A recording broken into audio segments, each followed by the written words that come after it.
गोरेगावच्या नेस्को संकुलनामध्ये शिंदे सेनेचा दसरा मेळावा या ठिकाणी मोठ्या थाटामाटामध्ये साजरा होत आहे आणि त्यासाठी जे महाराष्ट्रातल्या विविध कोपऱ्यामधून जे आहेत हे शिवसैनिक या ठिकाणी यायला आता सुरुवात झालेली आहे। माझ्यासोबत काही शिवसैनिक आहेत। नेमकं तुम्ही आलात कुठून आणि नेमकी काय भावना घेऊन आलेला आहात आज दसरा मेळाव्यासाठी?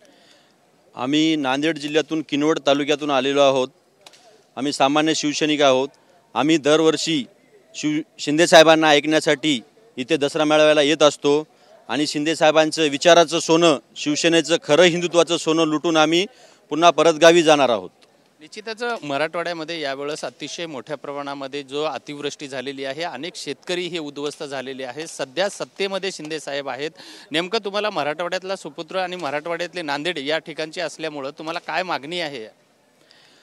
आम्हाला शिंदे साहेबांनी सांगितलं की शेतकऱ्याच्या बांधावर जाऊन तुम्ही दसरा मेळावा आपला साजरा करा, पण आम्ही आज मराठवाड्यामधला हा फार म्हणजे भयानक परिस्थिती अशी होती। आम्ही शेतकऱ्यांच्या बांधावर जाऊन शिंदे साहेबांच्या आदेशाचे पालन करून शेतकऱ्याच्या बांधावर जाऊन शेतकऱ्यांना मदत केली आणि शिंदे साहेबांकडे आमची एकच मागणी आहे की शेतकऱ्याच्या पाठीशी तुम्ही राहा।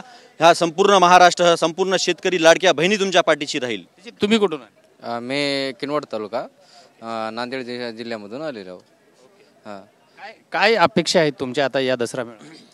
या दसरा मेळाव्यानिमित्त आपण फर्स्ट टाइम आलेलो आहे मी इथं दसरा मेळाव्याला आणि शिंदे साहेबांमुळे मला वाटते जवळपास निश्चितच म्हणजे नेमकी एकंदरीत काय भूमिका आहे आजचा दसरा मेळावा? हा दरवर्षीची एक परंपरा दसरा मेळाव्याची आहे। आज 2 शिवसेनेचा दसरा मेळावा होतो या ठिकाणी। शिवाजी पार्क मैदानामध्ये सुद्धा शिवसेना युबीटीचा दसरा मेळावा होतोय। आज तुम्ही इकडे शिंदे साहेबांच्या दसरा मेळाव्याला? नक्कीच मागील 3 वर्षापासून 2 मेळावे होत असून एक फसवी सेनेचा मेळावा आहे आणि काही की नाही हे सामान्य लोकांच्या विश्वासाची शिवसेना म्हणून शिंदे साहेबांची शिवसेना ओळखली जाते आणि आजच्या या दसरा मेळाव्यातून आमच्या सर्वसामान्य शिवसैनिकांची इच्छा आहे की शिंदे साहेबांना जे महाराष्ट्रात जे अशी भयंकर अतिवृष्टी झालेली आहे या अतिवृष्टीच्यावर शेतकऱ्यांना भरघोस असा मदत निधी जाहीर करावा ही आम्ही अपेक्षा घेऊन आज नांदेड जिल्ह्यातील किनवट तालुक्यातून इथं विचाराचं सोनं लुटण्याकरिता इथं आलेलो आहोत आणि ही अपेक्षासुद्धा मनात घेऊन आलेली आहे की बा शेतकऱ्याच्यासाठी साहेब योग्य निर्णय घेतील।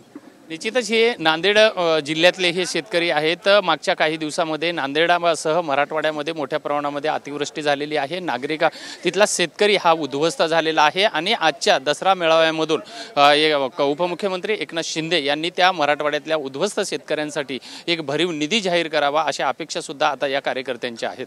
व्हिडिओ जर्नलिस्ट योगेशसह विजय गायकवाड, TV9 मराठी, मुंबई।